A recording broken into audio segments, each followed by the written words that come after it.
Pernahkah kalian membayangkan dalam sekejap bumi yang kita pijak bisa berguncang dengan hebat?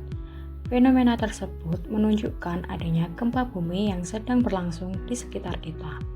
Gempa bumi ini bisa terjadi kapan saja dan seringkali tanpa adanya peringatan. Mungkin kita tidak bisa menghentikan gempa, tapi kita tetap bisa mempersiapkan diri untuk menghadapinya. Nah, maka dari itu, dalam video ini kita akan membahas mengenai edukasi pencegahan dan mitigasi bencana gempa.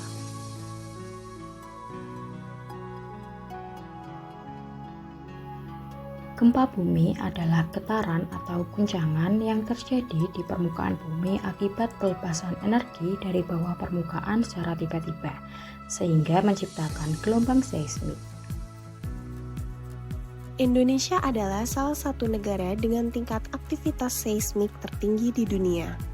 Menurut data Badan Meteorologi, Klimatologi, dan Geofisika atau BMKG, setiap tahunnya terjadi lebih dari 11.000 gempa bumi di wilayah Indonesia, baik yang terasa maupun tidak terasa.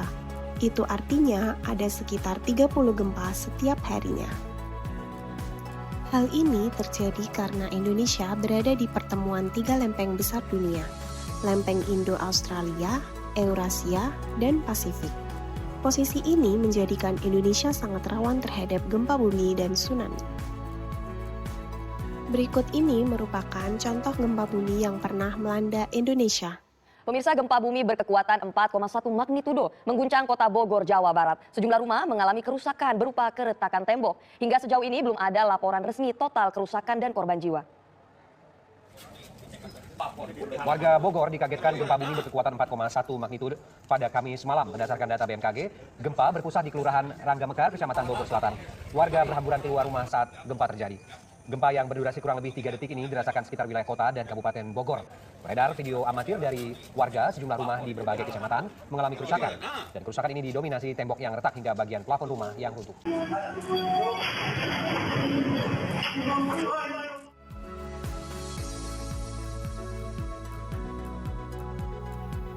Gempa bumi bisa disebabkan oleh beberapa hal, antara lain yaitu pergerakan lempeng tektonik, aktivitas vulkanik atau gempa vulkanik, runtuhan atau gempa runtuhan, dan yang terakhir adalah aktivitas manusia atau gempa buatan.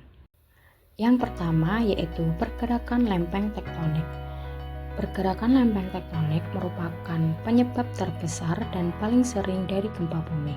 Permukaan bumi kita sebenarnya tidak utuh, tapi terdiri dari beberapa bagian besar yang disebut dengan lempeng tektonik. Lempeng-lempeng ini mengapung di atas lapisan mantel bumi yang panas dan kental, dan mereka terus bergerak meskipun sangat lemah. Nah, saat dua lempeng saling bertumbukan, saling geser, atau bahkan saling menjauh, maka di titik-titik pertemuan itu akan terjadi akumulasi energi. Nah, energi ini tersimpan selama bertahun-tahun hingga akhirnya dilepaskan secara tiba-tiba, dan itulah yang menyebabkan gempa bumi. Yang kedua yaitu aktivitas vulkanik atau gempa vulkanik.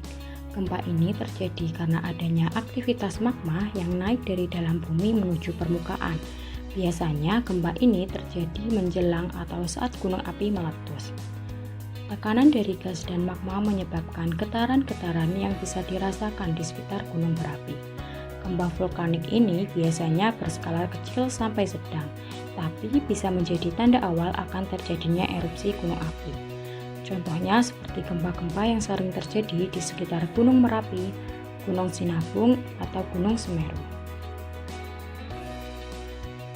Yang ketiga yaitu runtuhan atau gempa runtuhan. Gempa jenis ini terjadi karena runtuhnya batuan di dalam bumi, misalnya di gua-gua bawah tanah, area tambang, atau pegunungan yang rapuh. Walaupun skalanya kecil, gempa runtuhan tetap bisa terasa oleh manusia yang berada dekat lokasi kejadian. Biasanya tidak menimbulkan kerusakan besar, tetapi penting dikenali terutama di daerah pertambangan. Yang keempat yaitu aktivitas manusia atau gempa buatan. Gempa ini bukan berasal dari alam, tetapi dari aktivitas manusia seperti ledakan bahan peledak atau nuklir, pengoboran dalam tanah seperti pengobaran minyak atau gas, menyuntikkan air ke dalam tanah dalam proses fracking. Meskipun biasanya tidak terlalu kuat, namun di beberapa kasus aktivitas manusia juga bisa menyebabkan ketidakstabilan struktur geologi dan memicu gempa bumi. Gempa bumi tidak hanya menyebabkan kerusakan fisik, tapi juga meninggalkan dampak yang luas dan mendalam dalam berbagai aspek kehidupan. Berikut ini merupakan dampak-dampak dari gempa bumi. Dampak kesehatan. Gempa bumi dapat memicu berbagai masalah kesehatan, baik secara langsung maupun tidak langsung. Pertama, cedera fisik, seperti patah tulang, luka berat, terjepit reruntuhan bangunan. Kedua, kematian akibat bangunan roboh, longsor, atau kebakaran pasca gempa. Ketiga, penyakit menular, seperti lingkungan pengungsian yang padat dan sanitasi buruk dapat memicu diare, ispa, penyakit kulit, dan lain-lain. Keempat, gangguan kesehatan kronis, seperti akses layanan kesehatan terputus, penderita penyakit kronis seperti diabetes atau hipertensi bisa tidak mendapatkan pengobatan. Kelima, kesehatan ibu dan anak terganggu, seperti ibu hamil kesulitan akses pelayanan, bayi dan balita rentan gizi buruk. Dampak psikologis. Pertama, trauma dan stres pasca trauma atau PTSD. Korban bisa mengalami mimpi buruk, ketakutan, bahkan gangguan mental berkepanjangan. Kedua, anak-anak sangat rentan. Mereka bisa mengalami kecemasan berlebihan dan kehilangan semangat belajar. Ketiga, depresi dan kehilangan harapan, terutama jika kehilangan anggota keluarga, rumah, atau mata pencaharian. Dampak sosial. Pertama, pengungsian massal. Dikarenakan banyak warga kehilangan tempat tinggal dan harus tinggal di tenda atau barak pengungsi. Kedua, disintegrasi keluarga. Dikarenakan anak-anak terpisah dari orang tua atau kehilangan keluarga. Ketiga, konflik sosial seperti perebutan bantuan, akses air bersih, makanan, dan tempat tinggal. Keempat, putusnya aktivitas pendidikan. Dikarenakan sekolah rusak sehingga anak-anak berhenti sekolah untuk sementara waktu. Dampak ekonomi. Pertama, kerusakan infrastruktur. Kedua, kerugian bisnis dan industri. Ketiga, biaya pemulihan dan rekonstruksi tinggi.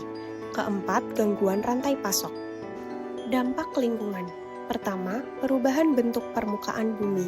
Kedua, longsor dan kerusakan hutan, terutama di daerah pegunungan atau lereng. Ketiga, kerusakan sumber daya air, seperti pipa pecah dan sumber air rusak atau tercemar.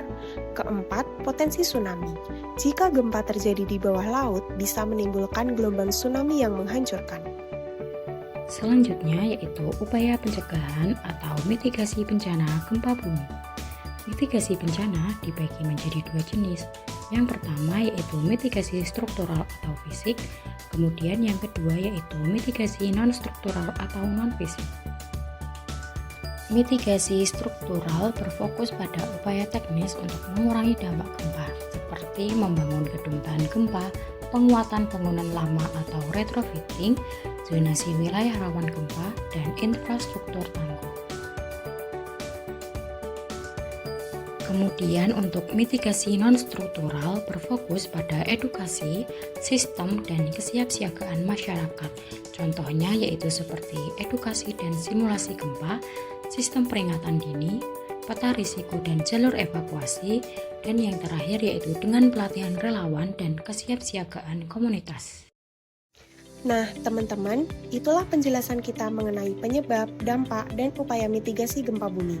Kita tahu bahwa gempa memang tidak bisa dicegah, tapi kita bisa memperkecil resikonya dengan pengetahuan dan kesiapan.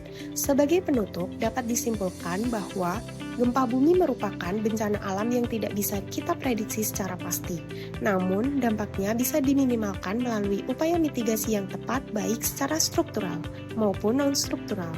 Dengan pengetahuan, kesiapsiagaan, dan kerjasama seluruh elemen masyarakat, kita bisa membangun komunitas yang lebih tangguh dalam menghadapi resiko bencana.